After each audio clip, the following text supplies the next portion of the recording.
السلام عليكم ورحمة الله وبركاته. اللهم صل وسلم وبارك على سيدنا محمد وعلى آله وصحبه وسلم. ازيكم يا حبايبي؟ عاملين ايه؟ يا رب تكونوا بخير. معاكم قناة عمل ايدي مع ام كريم. وقبل ما ابدا الفيديو يا حبايبي اضغطي لايك واضغطي اشتراك وفعل الجرس واضغطي على كلمة الكل عشان يوصل لكم مني ايه كل حاجة بعملها. تعالوا النهارده كده ابني طلب مني اعمل له بيتزا عشان رحلة المدرسة، فقُلت إيه نعملها مع بعض كده بطريقة حلوة جدًا وهنعملها باللحمة. تعالوا كده إيه معايا نُص كيلو من الدقيق، حطينا عليه معلقة كبيرة كده من الخميرة الفورية، معلقة سكر، نُص معلقة من الملح، معانا إيه حبة زيت، حابة تحطي سمنة عادي يعني هتبقى حلوة برضه. خلاص وإيه هابتدي بقى إيه هاقلّب ده كلّه في بعضه كده، وهابتدي بقى إيه أعجن إيه العجينة، بس انزلي بالمَيّة إيه بالتدريج عشان إيه ما تطراش منِّك، عشان طبعًا إيه عجينة البيتزا ديّة ما تبقاش طرية أوي ولا تخينة أوي، تبقى حلوة كده تبقى جميلة يعني. خلاص وهابتدي بقى إيه ألِم العجينة كده بالشكل ده، بس انزلي برضه إيه بالمَيّة حبّة بحبّة. عشان إيه ما تطراش منِّك، وممكن كمان ما يبقاش عندِك كمان إيه دقيق، أهو كده ابتدي بقى إيه اعجني فيها. طبعًا أهم حاجة عامةً في المعجنات لازم نعجن العجينة كويس، سواء في فطاير، في فطير مشلتت، في بيتزا، أي حاجة فيها عجين لازم نعجنه كويس عشان يدّينا بقى الإيه المَطّة بتاعتنا والعرقة بتاع الإيه العجين زي ما أنتم شايفين كده. شايفين العرقة بتاعه عامل إزاي؟ جميل جدًا. معانا بقى إيه حبّة من الزيت كده، هابتدي بقى إيه أنزل بحبة من الزيت بسيطة خالص، وهاملّك إيه العجينة كده أو هالِم العجينة يعني. خلاص، أهو بالشكل ده. حابة تعجني بالسمنة عادي هتبقى حلوة وهتبقى جميلة كمان. وهابتدي بقى إيه ألِم العجينة كده بالشكل ده، وهاسيبها بقى إيه في مكان أو أغطّيها وأسيبها تختمر. تعالوا كده إيه بسم الله ما شاء الله بعد ما اختمرت شايفين حلوة جدًا، جدًا. ومعايا كده جبنة رومي مبشورة، ومعايا طماطم، ومعايا لحمة معصجة، لحمة معصجة طبعًا معصجينها، ومعايا فلفل إيه بارد كده، ومعايا زيتون، ومعايا إيه طماطم مقطعاها شرايح صغيرة، ومعايا الصلصة الجميلة بتاعة البيتزا اللي أنتم شايفينها ديّة. خلاص، تعالوا بقى إيه هنعمل ال البيتزاية يعني. هاتي صينية كده ادهنيها حبة من السمنة. أنا عامةً بادهن الصاجات أو أي فطاير باعملها بادهن الصاجات سمنة، مش بادهنها زيت، عشان بتديني نتيجة حلوة كمان عن الزيت كمان. خلاص بعد ما فردت العجينة كده، طبعًا أنا عايزة العجينة سمكها حلو، مش عايزاها تخينة أوي ولا رقيقة أوي، يعني إيه يبقى سمكها حلو كده تبقى حلوة، يعني لمّا تيجي تاكليها كده تحسي إن أنتِ فعلًا بتاكلي في بيتزا.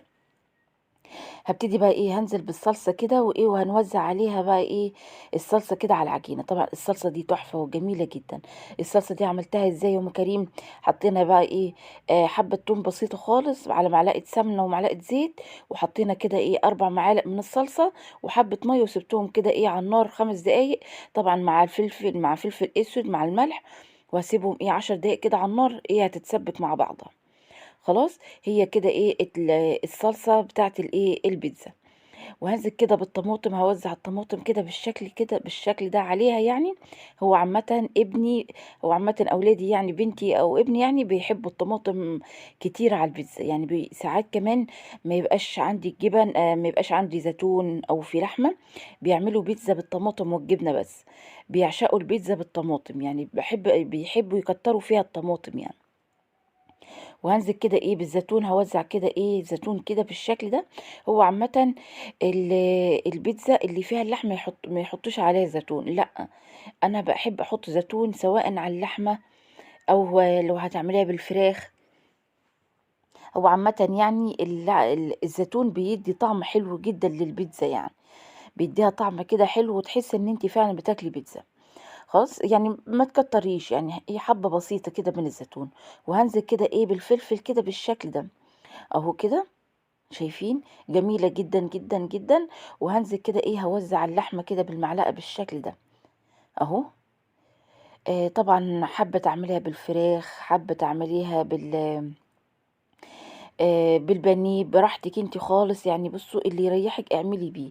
أنا لقيت عندي لحمة يعني عملتها باللحمة، كانت تحفة وجميلة. عامةً اللحمة بتطعّم البيتزا أو أي لحوم عامةً تخلّي البيتزا طعمها حلو جدًا. أهو كده بالشكل ده. هاوزّع كده اللحمة وهابتدي بقى إيه، هانزل بالجبنة، يعني بعد ما تخلّصي الخضار بتاع البيتزا دوّة، هننزل كده في الآخر كده إيه بالجبنة الرومي. أنا عامةً باحب أعمل البيتزا بالجبنة الرومي.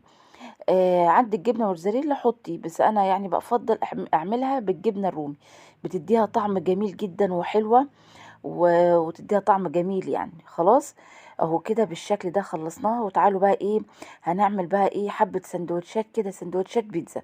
يعني برضه ابني قال لي: "يا ماما اعملي لي كده وكده يعني، اعملي لي ساندوتشات واعملي لي إيه، بيتزا إيه قطع يعني." طبعًا إيه، وهاروح بقى إيه فاردة طبعًا على صينية، هادهنها كده حبّة من الزيت، وهاجيب إيه، حبّة العجينة كده، ما تكتّريش برضه عجينة عشان ما يبقاش تخين معاكِ، وهافردها كده أهو، واحط بقى إيه حبة من الصلصة، واحط بقى إيه الخضار بتاعنا، الطماطم والزيتون والفلفل واللحمة اللي إحنا إيه عاملينها، أهو كده بالشكل ده، أهو.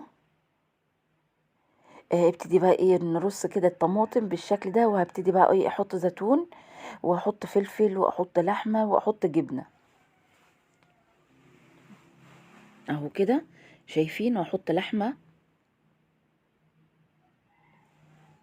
هي دي عامةً طريقتي في البيتزا كانت إيه، طبعًا أنا متعودة عليها، وباعملها إيه على طول كده بالشكل ده وبالطريقة دي. طريقة حلوة جدًا وعامةً أولادي من عشاق البيتزا، عشاق البيتزا والحاجات الإيه، الحاجات اللي بيروحوا يشتروها من برّه دي. لأ، إحنا بقى بنعملها في البيت حاجة مضمونة وتطلع والله العظيم أحلى من برّه بكتير.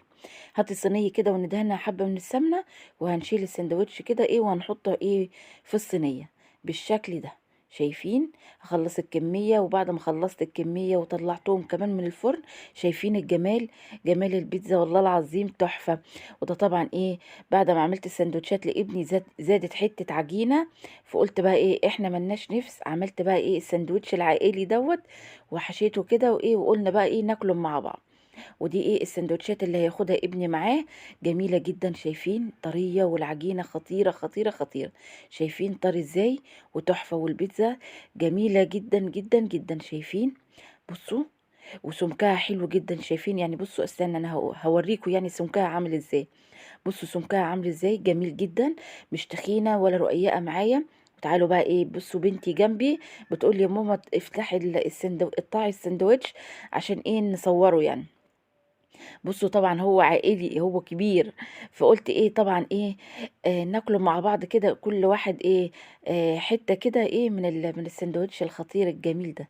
شايفين الحشو من جوّه عامل إزاي، تحفة، سايحة ونايحة كده إيه في بعضها، والجبنة سايحة جوّه منّه، تحفة وجميلة جدًا، جدًا. وأتمنى تجرّبوها على طريقتي. ودي كانت إيه، البيتزا الخطيرة لابني طبعًا رحلة المدرسة، فقال لي: "يا ماما أنا عايز آخُد معايا بيتزا يعني." قُلت له: "حاضر يعني أنت تطلب وأنا أنفّذ."